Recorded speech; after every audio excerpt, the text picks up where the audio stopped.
Three. All right. Hey, welcome back to the Go for CEO channel. I am so excited. We are going global, ladies and gentlemen. And right now we have a special guest from, yes, down under Australia. And of course, yes, I plucked them out of Clubhouse.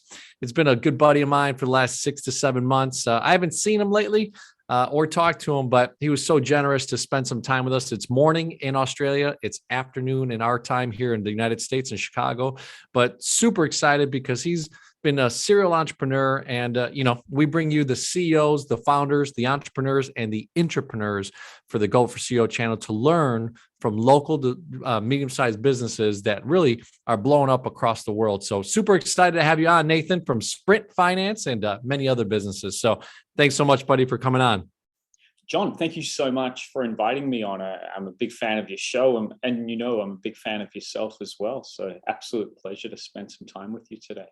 I appreciate it. Well, yeah, I created the persona, right? John the Bomb, building others means business off a Clubhouse. And you were one of the proponents of just cheering me on and likewise getting the chance to get to know you. And we've done this once before of getting off Clubhouse and, having a chance to get to know each other a little bit more. So super excited to have you on. And I think the Go for CEO community is going to learn a ton over the next 30 to 45 minutes about just the mindset and how you've been able to build business. And you just told me offline, you've 3x'd in the last 6 months. That's pretty darn impressive. So why don't we start with Nathan, share with us a little bit about the ideation of it. What is it that, came about? How did you start to think about the current business that you have, the one that we're talking about, Sprint Finance? And then obviously we could talk about some of the other ones as well, but share with us a little bit of that backstory and then we'll get into the meats and potatoes. Yeah, sure. So the great thing about a finance company is, you're a finance professional as well, is the flexibility and the ability to scale and the ability to build your own reputation. A lot of standard businesses, you'll need orders, you'll need inventory, etc. Whereas ours is really a consultative business, and that had always appealed to me. I had a family background in that industry, so I saw what it was like firsthand. And I was running a party entertainment business at the time. It was about late 2010. And I was looking for something that would give me more flexibility and something that I could grow, but also use the skills. A lot of people say that they're a numbers person. I'm not really a numbers person, but I'm a numbers for solutions type person. I'm very passionate about property, the benefits that come from property ownership. So it was just a natural transition, John, into this industry itself. And I remember when I got into it, I thought, well, yeah, I'll give it a try for about 6 months, and here we are almost 11 and a half years later and still absolutely loving it, which is great. So awesome. So awesome. So you had entrepreneurial background. You'd already built a business or two and, just kind of the background of it. So were your parents kind of enablers of that? Or was there a sibling, someone that maybe was a mentor, someone like that, just to kind of give a little bit more of kind of who you developed into? How we got there. It's so funny because when I originally thought about it, I thought, well, I had a father who had his own business. He was moderately successful, but he was really just a one-person band. And I thought that must have been where it stopped. But then I started thinking back, and I remember all the way back to when I was about 12 years old, my brother used to buy comic books, right? And you think, what's comic books got to do with running your own business? But he would buy these comic books, and at the time, a first edition comic book would sell, say it was a Simpsons. Remember the Simpsons comics first came out? So a first edition would sell, a second edition would be worth nothing. And so he would just go to the comic shops, and for $3.50, he'd buy up a big bundle of these first editions, preemptively thinking that these are going to go up in value. And then I'm 4 years younger than him. I'm going along to these computer fairs and I'm dealing with the hustle bustle, and people 2-3 times my age are buying these from me. And you would sometimes have to negotiate on price. So I think that's where the seed really started to come about, was just very, very early, not even a teenager, but just before I became a teenager. From there, when I was a little bit older, I set up a drinks business at school, undercutting our school canteen to sell drinks. And I think that I was really attracted to the flexibility that you have to be able to earn your own income that is really only possible when you're running your own business. There's some good sales positions now that people can get, but that flexibility is what always attracted me. And that client interaction, the ability to not sell someone something, but to be able to find a solution for them. And I think that's something that carried through to the later part of my career is really, it's about the solution now, not simply I want to sell someone something to get an outcome, but it's I want to know what they want, and then figure out how we can help them achieve that. That's fantastic. So now that we have a great foundation and kind of just seeing the mindset of where you were, just thinking already from childhood to developing different ways to, like you said, undercut the canteen. That was pretty awesome stuff. So, but you were running a business, right? And you were seemed like a little bit dissatisfied just in the sense of what it totally would produce. And then you found the finance business. So give us a little bit of the structure. What did you initially do? Someone that could want to open up a finance business, what area of finance, because there's a very broad finance area, but what area of finance, and then how did you structure it so that you started to be like, hey, I'm ready to launch? Yeah, so I was incredibly fortunate, and I don't think many people would have this opportunity. But my very dear friend at the time, who I'd known for 4 or 5 years, was selling properties, and he needed someone to slot into it. So it's not every day that you're going to have that opportunity. But he had this problem. So his problem was that he was selling all these properties, and he was giving leads to finance brokers that were doing residential mortgages, and they would say, yeah, we want to deal with this client. No, this one's too hard. Yeah, we want to deal with this one. This one's too hard. And then it started becoming, this one's too hard. This one's too hard. This one's too hard. This one's easy. And he was said to me out of frustration, he said, look, I'm trying to run a business here and I can't find someone that wants the business. And I Hmm. said, well, I've got a background in it. So I think the first thing is, there's two ways of looking at it. One could be I was incredibly lucky. I had a dear friend who gave me all of the business. The second one is that my ears were always open for an opportunity. So he didn't ring me up and say, Nathan, I need you to become a mortgage broker. I need you to fly from Melbourne, where you live, all the way across to Perth. He just simply said, he was in Perth, which is a different part of Australia. It's about 3.5 hours away by flight. And he just said, I've got this problem. And I thought, well, I've got a background. I've had family that have been in the industry. Why don't I pivot what I do? Because I could see the future, and it was already something I was passionate about. So I think it's not so much one industry over another, but if your ears are always open, there's opportunities that are just hitting every single day.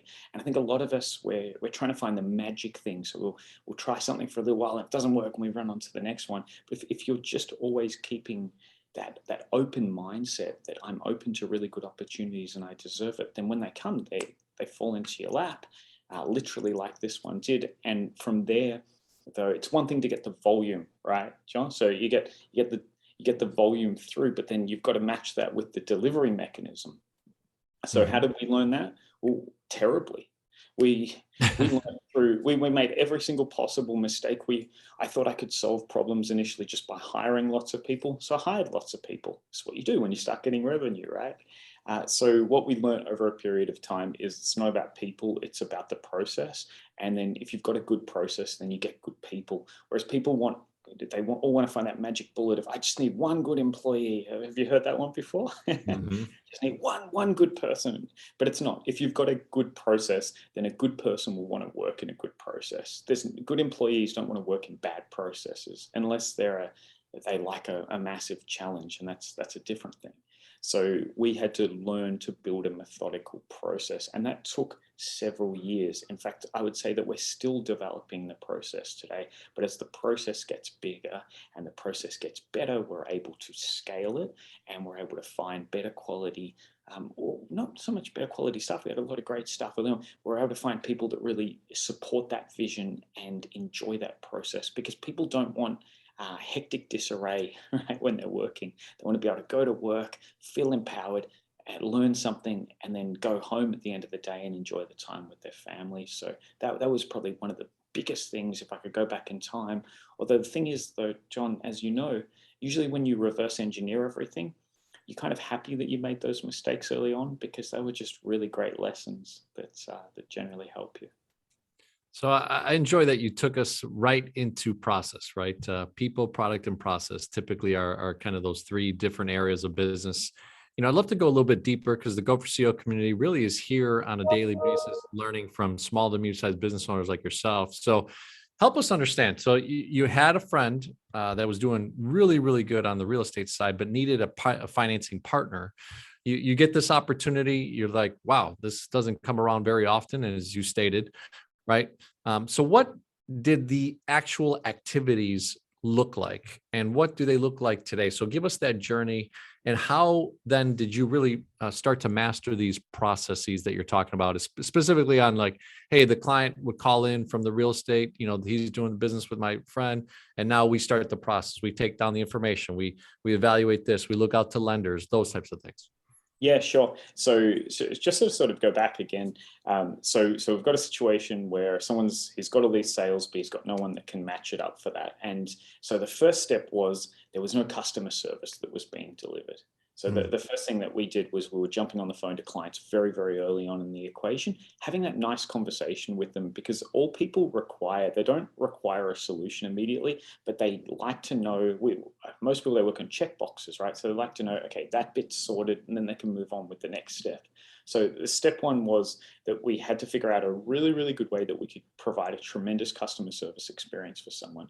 Once we got the front end side of things, and then the next area we struggled with was the delivery initially, because we went from 0 to go straight away. And that's an interesting thing though. And I'm sure you've spoken to some other entrepreneurs. People often think that the journey has to be slow and gradual, but often what will happen is that there will be a period of plateau in your business and then a period of rapid growth. And the only way that you're ever going to be able to handle that is if you've got a system. So the system that we use today, we track a loan from every single step of the way. So if you were to come into our system today, you would get a phone call. There's a period of time between that phone call. If you would decide to become a customer, we would collect documents from you. If the documents haven't been received in a period of time, we'd have a process of following up. There's a combination of automated, phone, and email. And we always do the 3 processes, because we found it's one thing, it's very easy to set up a business that just sends texts, just sends emails, but people are doing business with human beings. That's why they're going to us, that they're not looking for an online lender, and that they exist and they have a place in the market.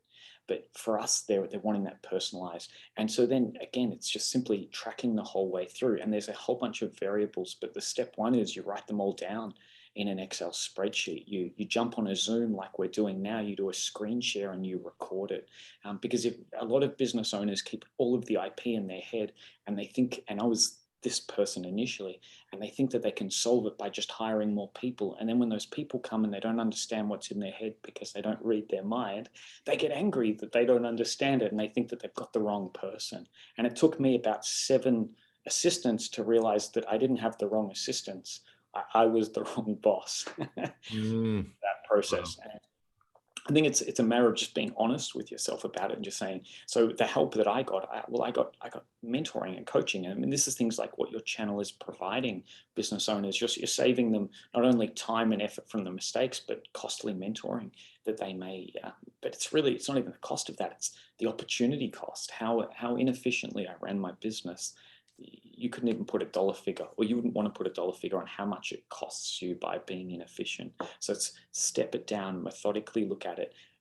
Even if you think that something is irrelevant, record it in the process, because what you want to do is you want to be able to grab, and we found Excel was really good for this. You want to be able to grab it and you want to be able to look at it and go, does this make sense? And then explain it to someone that's not involved in your business, best friend, partner, parents, and just say, does this make sense? Is there something I missed? And then the last thing is, don't fall in love with that process. A lot of people there, it's got to be this way. Well, actually, no. I tell all of the people that work with us, because they're not staff, they're working with us. I tell them that if there's something that we're doing that doesn't make sense, or you go, well, that's silly, we've doubled up, well, then tell us and we'll change it. So it's like a living animal as opposed to a set book on the whole way through. That's awesome. That's awesome. So that's really, a dynamic way of really kind of channeling the process side of things and really thinking about it specifically and systematically, right? So let's go into, I mean, obviously it's finance. So where are you getting the money? Right. So where's the money coming from? So what are some of the ways that I don't know if it's different completely in Australia, but did you set up relationships with banks, other private lenders, private equity, family office type money, or maybe did you yourself and your family just plop down $100 million and start financing people? Like what was the process of that side of things? So in Australia, the role of a mortgage broker is effectively an intermediary between a client that wants finance, and that'll be someone that wants to buy a home, fund an investment property, and there'll be a bank. And so our system in Australia is, so we've got the client, we've got the mortgage broker, we've got what sits in between it is an aggregator, or in other countries you might use the word dealer group, but effectively a broker plugs into this actual channel of the aggregator. The aggregator has a direct relationship with the lender, but that relationship falls down to you as well. So our major banks, ANZ, Westpac, NAB, CBA, we deal directly with them along with a whole host of other lenders. And that's for what we'd call a prime style mortgage. So just the easy, straightforward bread and butter of the industry. But then we'll have lenders that have an appetite for slightly more challenging or risky deals. There might be people with credit related problems that can be explained. They may be borrowing for business purposes. They may have had trading financials that are very new. So then we've got private lenders and we've got what we call second tier lenders. And so part of what our job is to do is really when an opportunity comes in is to identify where it's going to best fit. And that's where really the kind of the IP of the business is going in full stead. And it's not just about finding a strategy for their immediate deal. So we, like, for example, we'll have someone come in, they may have only been trading for 6 months. So I'm not sure what the rule is over there, but generally a bank wants to see at least 12, if not 24 months of business trading history. And they want to see company financials. So we will have someone that came in recently, they had less trading time, they had a very big deposit, and they had a very profitable business, but the banks wouldn't look at it because it's too young. So we found them a lender. That lender is going to charge them a much higher interest rate, but they're fine with that, because at the end of the financial year, our financial year ends in June. So by about mid-July, they'll have their tax return done. And then we can take them from that higher lender back to a standard prime lender. So what we're really doing is we're strategizing with someone to achieve the goals that they want to achieve. And in their case, they feel very positive about this property and the property market in general. So they'd prefer to get it rather than wait and hope another property falls on. So that's where our process comes. But no, not our own personal money. John, in answer to your question. Well, and I love what you just said there. You know, I deal with this all the time. I had a gentleman that called in for business. I'm on the business capital side. And, you know, he said, hey, I've tried 3 or 4 banks and this is the structure of what I want. And, you know, this is what I have in down payment. And this is what I'm trying to do is buy this building and then put this business in. And I gave him some structural things. Here in America, we call it seller financing. So can the building owner currently that's selling you the building hold some of the note, as an example, right? You know, can you get some money gifted to you from family, friends, relatives, whatever? And it's interesting because he literally told me, he said, you're the first guy that's thinking outside the box. And that's what you just said about that specific deal is you structured it so that, hey, for 6 months, yeah, okay, fine. You're going to pay a little bit higher interest rate, but the annual, you know, for that is really nothing compared to what you really achieved, Mr. Client or Mrs. Client, is you got the deal done, you got your property, and then 6 months from now, I'm going to transition you to, a better rate and a better term. So really, really cool stuff. And that's part of learning your craft, ladies and gentlemen. You know, if you are learning from Nathans of the world and everywhere around the world, it seems to be the same thing, John's right? of the world as well. Let's not shortchange you, John. But yeah, and that's exactly it. And that's the reason why I feel there'll always be a place for a human being involved in just about every single industry, because an online calculator isn't going to give you that strategy, right? And that's really, a lot of people think, like, whenever someone says to me, well, you know, what is strategy, or why do I need to pay a premium for strategy? I go, well, strategy is, you ever bought a cookbook? Have you ever bought a cookbook, John, and tried to cook one of those meals in the cookbook?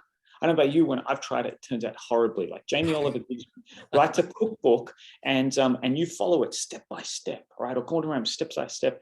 And then you look at it and it's like it's burnt or it's undercooked. But when they do it, they're using the same ingredients. They're getting a really good outcome. That's strategy. That's what strategy is. So it's the same thing. You can do everything yourself. You can completely replace human beings in your life and do online lending. But the outcome you get probably won't be favorable, because there's no online system yet that has enough AI to be able to say, well, hang on a second, if like with your client there, well, if you get a 10% deposit from a family member, but you also get 10% from the owner, and they effectively vendor finance a component of it, then you can get into this asset now, knowing that they may have a sale of something else coming through, or there'll just be general equity growth in the asset. And after 12, 24 months, they'll be able to do it. But that's what people are going to professionals for. And I think that what you demonstrated there was a great solution. And I'm sure that you would have won the business with that client there, right? Because you're providing them an option that no one else, and they'll stick with you for the rest of their business needs. Yeah, no, in fact, it was interesting, just not to segue too much, but one of my retail partners was able to help him with what we call a home equity line of credit because they had paid off their condo. So even though liquidity wise, they weren't really there, we were able to get a home equity line of credit, access some capital, seller finance a part of it, and yeah, we're off to the races. So, but awesome stuff. So we've got Sprint Financial, and you're really growing this thing and starting to put the momentum behind it. So you talked about people, right? Obviously, you had your process. And now let's talk about people. So what was one of the first things that you learned? And I know you had a business before, so I don't know if the dynamic there was employees and you saw your dad kind of be a solopreneur in a sense, but what were some things that happened when you started to bring people on and now it's like you're a leader, not just a solo producer?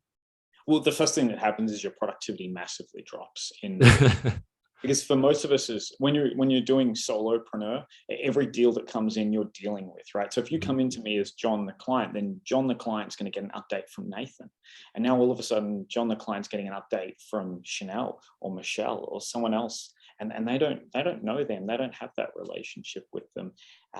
Some people, they don't like that as much. They like to feel that they're dealing with the owner, right, the whole way through. That's one of the challenges. The second one is now you're dealing with people-based issues. I'm sick today. I've got some issue. I've got that side of things, and it was really, really easy. So early on, we went too big too quickly in terms of staff, and then I removed myself almost from being completely the broker, which was sales, and then I was focused on the people management. And I didn't want to do that at that point. I wasn't geared towards it. I was too I wasn't too young, but I was too emotionally young to be able to handle those things. And I just thought that I could use pure energy and push through it. And it was a learning curve for them. And I'm sure that apologies to anyone that worked for me in the first couple of years, it would have been a horrible experience, I'm sure. But I can look back on that now and go, well, thank goodness, because I learned from that. If it was still that way now, then I'd be very worried. I think one of the best markers is how long your staff are staying with you is a good marker of, and are they actually improving the whole way through? If they're still exactly the same as when they first came, a lot of people will say, well, they're not learning, but I'd say, well, you're not managing, or you're not giving them the opportunity to grow. I think that was probably one of the big mistakes. The other one was I basically built people that were doing what I told them to do. I wasn't empowering them. And it wasn't, again, because I didn't want them empowered. It's because I didn't know how to empower people so they could solve things. And I also made the mistake early on that if it wasn't done exactly my way, then it was incorrect. And again, you look at all these things now and you shudder, right? Because this is how to completely blow up a business, is everything I've just said. But the problem is there's not great teachings and learnings where someone actually goes, well, this is how you.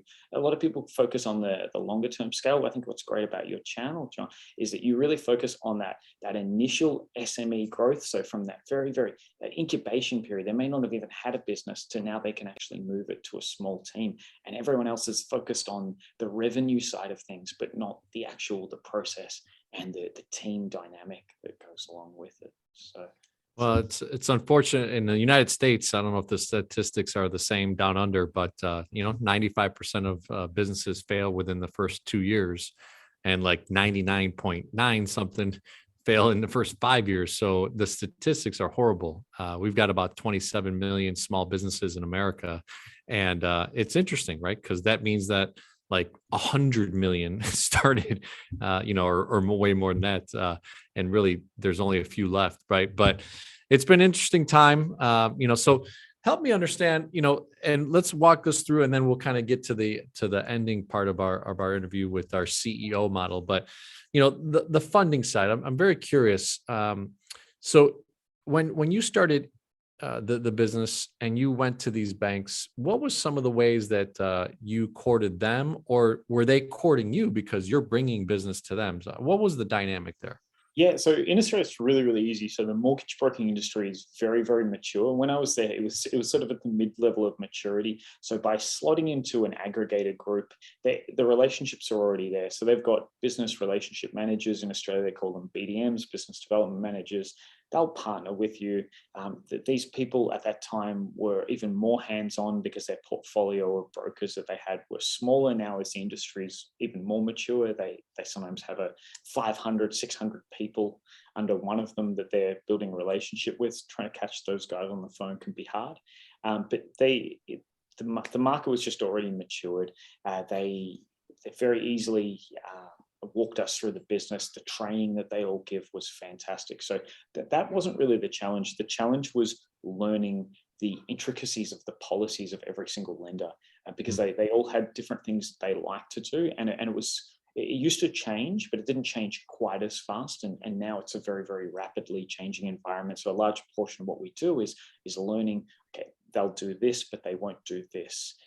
Something such as financials. Some banks want 2 years worth of financials. Some will take 2 years of financials and they'll average. So if you had 50 grand in your first year, but 200 grand in your second year, they'll take 250 divided by 2. Some will isolate that 1 year. So it's about learning those intricacies. Some will isolate it sometimes. So that's what happens. As you become a higher volume broker with lenders, you'll get access to better quality support. As with anything, right? As much as people don't want to admit it, everyone segments their customers to some extent. So as we got higher volume with some of these lenders, we found that they would then introduce us to credit managers. And the credit managers were ultimately people who could make a decision as to whether it was a yes or a no. So a large portion of our time then became cultivating relationships with those people, learning what it is that they liked and didn't like, and learning how to really get them to see things from the view that we have, because that's often what happens. So as far as we didn't have to say, hey, we need a funding line or anything like that, no. All of the banks were open for businesses. Australian banks, I think at most of the time, our 3 major banks often sit in the 10 most profitable banks in the world. So they're definitely open for business. And it's very, very easy to deal with for the most part. But again, they've all got policies. As you know, you're a finance professional. There's always, it doesn't matter whether it's private, whether it's commercial, whether it's residential. There's always going to be things that a lender likes and has an appetite for, and there's ones that they don't. That's the perfect word I was thinking in my mind, the credit appetite, right? Everybody's different. And it's interesting. Like you said, too, it could be dynamic. For 6 months. They're really bringing in investment real estate. And all of a sudden they shut off the door and they're like, hey, we have a full portfolio. That's all we want. Now we want to switch over. What's that? Yeah. Or a development site. They may say, for example, one will like apartments 1 month, and then a few years later, you'll try and take the same thing that worked, and they'll say, hey, we don't want apartments. And they'll have exposure levels, but that's what our job is. We have to know that before it happens. Yeah, and then guide our clients, right, and have them have an experience that doesn't waste their time per se, right? That's one of the things that I always sell is like, look, I'm going to look at your financials because I know what we do, and I'll send you off and refer you to someone else that maybe has a better appetite for your specific business, if we're not the right choice, right? And they appreciate that. So there's a lot of greatness behind that. So awesome. Look, I know that we're a little bit pressed for time, so I want to kind of get to the last part of our Go for CEO channel interview, which is the C, the E, and the O, right? So client experience, employee engagement, and operational excellence. And I know that you touched on pretty much all of that already, but I'd love to hear how Sprint Financial and just like the value proposition, like when you think about it and you take a step back, what is it that really is the differentiator for client experience, for one? Yeah. So, firstly, and I absolutely love that question because a lot of us as business owners, especially in this type of industry, we can fall into the trap where we go, "Oh, we cater to everyone." And so, if you go, so someone says, "What's your ideal client?" Well, anyone needing finance, and that's true. Mhm. So, really, what caters to us and what sort of experience we found very early on, there were two industries that we just really, or two segments that we were really good at. One was property investment, and no surprise, I'm very pro property investment. My family are very pro property investment. So, well, really understanding the intricacies of what a property investor will do. Our market tends to double, sometimes quicker, but every 7 to 12 years, our market will actually double, our property market. So, what will often happen is someone will want to buy a house and then they'll decide that they want to upgrade that house and they'll usually sell to buy the next one. But we started tracking data on this and going, well, you sold that house in 2015, it's gone up in value by 30%. So we started to reverse engineer. How are we able to get them to hold on to that house for longer? Right. So as a result of being able to get people, now this wouldn't work if every single person did it because there'd be no liquidity in the market and no one would ever sell houses. So that's the caveat to this. We don't want the whole world to do this, but for our clients, we want to see, if possible, if they can retain the actual house that they've got. What that actually does for the client is it makes them significant paper wealth and real wealth money because they hold onto the property for longer. The second thing is we segmented down to self-employed borrowers. Again, we do other sections, but we found self-employed borrowers had unique financial needs, and quite often their financials were very complicated. And through trial and error, I learned how to read financials, understand them, Mhm. speaking to accountants and figuring it out. And so, yeah, again, with the example of the 50K one year, the 150K the next, so that the client experience that they have for those two segments, we're just super, super strong. What we aim is we want people at the end to send, like we just got the other day, happy text messages, happy Google reviews, happy emails. That's when we know that we've actually won, and we can tell that by the frequency of that actually occurring. But we don't leave it to chance. We have customer service that are dedicated to having conversations with them during those points. Well, I'll tell you, the thing I picked out there very, very poignantly is education, right? You're educating the client specifically on where they can go and what the differentiators is. Because, a client is, just looking for a solution real quick, especially in this type of atmosphere. And you just told them, hey, if you keep it and I could still get you that next house, what about the wealth that you're going to be able to accumulate? So it's pretty awesome stuff. So, all And right. I So, use my parents as, sorry to digress, but I use my parents as an example for that because we've got the okay. house. So in 1997, they bought a house for 150,000, cheap. Mhm. They sold it for 715,000. This is the family home I lived in 2009, Hmm. and flat, right? They more than 4x their money. The thing is, it sold 6 months ago, so actually 7 months ago now, in late April, um, 7.5. They sold that house they previously sold for over 700K. It sold for 2,060,000. Oof. But Wow. the thing is that in 12 years' time, if it follows the same trend, because it seems like everyone owns it for 12 years, if it follows that same trend again in 12 years' time, you think that figure is going to be lower than 2,060,000? It's going to be 3, 4, 5, 6. Yeah. It'll be one of those numbers. And that's the thing. It goes up over time. And so if we can get people to hold on to it, then they get the benefit of that. And there's always caveats. If it's a lousy property with it's about to fall down, or if it's in a flood zone, you might want to get rid of it. Yeah. Yeah. Otherwise, you hold it. You hold it for as long as possible. Sorry to cut you off, John. No, no, no. I love it. I mean, I think if we had a little bit longer, there's a couple questions I'd love to ask you, but here's the Go thing: for it. in the Go for CEO channel, every 6 to 12 months, we want to have you back. So I'm gonna watch this video and I'm gonna be ready for a couple of questions that I have for you because I think it'll come up the same way since we think very similarly. But I want to be respectful of your time. So employee engagement. I know that you talked about there's a lot of independent contractors in the mortgage business. You had some assistants that you had to run through, and unfortunately, until you finally learn to be a better boss. So what's the number one thing that you feel like because of your leadership, because of your culture in your business, of why people stay engaged? And it could be a vendor, it could be an employee, it could be a contractor. What's the reason that there's employee engagement there? Yeah, sure. So, well, there's a couple of things. People, firstly, everyone wants to be heard and listened to and feel like what they have to say is going to make a change. So, A lot of people will say they openly ask for feedback.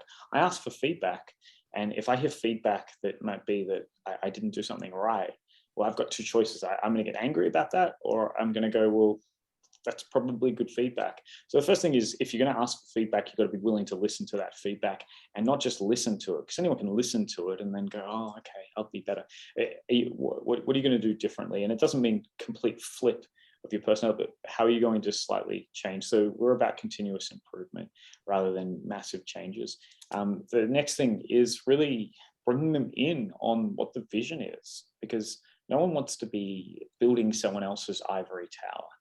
They want to be a part of something where everyone is going to win when it succeeds. And we've created reward structures in our business that fall exactly on line with that. We give a lot of flexibility around the time. We treat people like adults. I know these things sound simple, right? But a lot of businesses, they clock the employee in, clock the employee out, and they make them really aware that they've got no choice. It's it's my option or not. We try and create more of a flexible atmosphere with staff, especially with remote working these days. And so what we've found as a result of that is people start making their own decisions and doing things on their own initiative, and they come up with things that we haven't asked them to do, but they improve the actual business. They come up with processes. They just generally have a better demeanor. If you want to have a really good customer experience, then I think that you need to have very happy employees, because like, you think yourself, have you ever been to a shop, any type of retail, because retail is really easy, you can see what's going on. You can tell when it's a disengaged business. They're sitting there, they're hitting the phone, they're just, chewing gum, whatever it is. Whereas conversely, you can tell when people love coming into work. Now, I don't want people doing cartwheels with excitement in the morning. I don't think that there's that much fun in what we do. But if they can just be happy and engaged, then it's going to come through. Just the same as if there's just audio. If you're on the phone, if someone's smiling, if someone is distracted, and if someone hates what they do. So that's what we try and create. And I think that one of the ways that we did that was morning huddles. Once we went to that format, we found, where it's 15, 20 minutes, go through everything that's there and let them voice their own opinion. It's not just one-sided where we talk at them. We do Wednesday training sessions where someone in the team will train other members in an area that they're strong at, which gives everyone an opportunity to show their strength. So it's not just one person every single week. But it's a different person will pick an area. Some are better at phone calls. Some are just better at processes and things like that. So we get them to show, and they like it, and it's great for me as well, because I also learn. Because if you knew how to do everything better than every single person that worked for you, then you probably hired the wrong people. So I'm learning from those people as well, and it becomes a resource that can be used later in the business. I love it. I love it. I mean, that was a great breakdown, and really, an engaging atmosphere where people feel like, hey, they're growing and they're making money and they're doing things that really impact. And, together you're building an incredible network and team. So, the last one is operational excellence. And you really, like, the first 15 minutes or so of our conversation really talked about process. So I think just at a very high level, what is kind of the differentiator then, if you were to say like, hey, this is the one thing I think we really do super well when it comes to operational excellence? Yeah, sure. So I can compare it to where we were before we really focused on our processes. I think what we do is our ability to interpret complex situations and loan scenarios that come in, and be able to simplify them down, not just for the lender, but also for the client. Because you think yourself, no one's signing a piece of paper if they don't know what they're signing. Well, hopefully not, right? So we really try and simplify everything down to a point, and it's straight talk. There's no hyperbole involved in it. And so our ability, and what's been passed out to my staff as well, is our ability to find a lateral solution to a challenging problem, and then following it through the whole process to get the end outcome, which is the approval, the settlement, etc. For the actual client. I think that's an area that we're incredibly strong in. And the last one would be consistency, because it's one thing, anyone can be great. Anyone can do a half court free throw shots, anything like that. Everyone could do this amazing shot, but you want someone that's doing it again and again and again and again and again. And if you want to build a name for yourself in the marketplace that's positive, then consistency is going to always trump, this amazing one-off thing, because people don't want it. If I give you great service today and tomorrow you can't get a hold of me, then you're not going to remember the great service you got yesterday.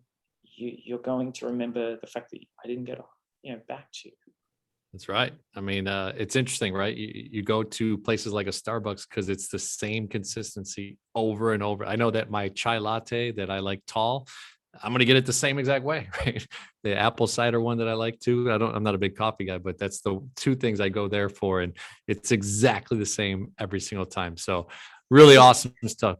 On that one, John, see, it's interesting. See, the person that's running that Starbucks store, they're not sitting there going, oh man, life would be so much easier if I just had one good staff member, right? They're saying my life is easy because I've got a good system and a process. So Starbucks, you pick any of the chains, unless they're sponsoring your show, we're not going to name them, but everyone knows the big chains that are consistent all the way around the world, one of them which has an M on it. And that's the consistency. And that's what we strive to try and do. Of course, it's a long process to get there. Well, it's a great movie too, by the way. Go for CEO community, the founder, right? Watching that movie and just seeing how he would make people go through steps inside the store, right? To deliver a hamburger, which is crazy, but it really showed why a process really becomes the business. And then obviously the secret of building it out as a real estate company, which is what they became, right? The biggest real estate holder in the world. So awesome stuff, brother, man. Thank you so much for coming on the Go for CEO channel. Super, super appreciative. Is there anything that, hey, let's, we're across the world now. We're global with Go for CEO. So what is one way that people can get a hold of you, a website, an Instagram? Where are you most attainable per se? I'm big on LinkedIn, so it's just Nathan Massey, linkedin.nathanmassey. You can jump on the Sprint Finance website, which is sprintfinance.com.au. But yeah, reach out to me there if you've got any questions. So I think if anyone's a follower of your show, they're not going to have questions. They're just going to want to keep watching these amazing episodes. I mean, you get all the great people on, John. So. Well, thank you. Appreciate it. And you know what? It's been an interesting ride. We crossed 100 episodes, and the goal is to get to 1,000. I want to keep the promise I said to myself and to you, community. I actually don't want to bring on a big name. I don't know that they'll come on anyway, but I think the focus here is Nathan Massey, Sprint Financial, right? Doing some great things in Australia. I've had another gentleman that was in Ireland, another one that I just had in, I think it was New Zealand, and then obviously all across America, small town, just good businesses that are running. And we need to learn from those businesses because that's how you get to the M's of the world, right? And all those types of people. So awesome stuff, brother. Thank you so much. Any final words? Mate, it's a big thank you to you. I think that what you're putting on and the information that you share with people, I know you're doing it because you just know that it's going to really benefit people. So I just want to say congratulations. And to cross over 100 episodes, the average podcast goes for about 9 episodes and then it just stops. You've more than 10x that, and I think 1,000 or maybe even 10,000 would be a worthy kind of finishing point. I think it's 10K now. 10K. So hopefully, hopefully your listeners are going to encourage you to push for the go for 10K. Well, I love it because, there's just endless amount of entrepreneurs, CEOs and founders around the world. And it's been so cool. Obviously, Clubhouse connected us. And every 6 to 12 months, ladies and gentlemen, we're going to try to have Sprint Financial founder here, Nathan Massey, on. And if you want to see him or connect with him, leave a message, leave a comment on the video that we'll drop here on YouTube or on podcasting, all the podcasting channels. And obviously reach out to him on LinkedIn as well. So thank you, brother. Appreciate you coming on, man. Lovely seeing you, mate. Take best of care.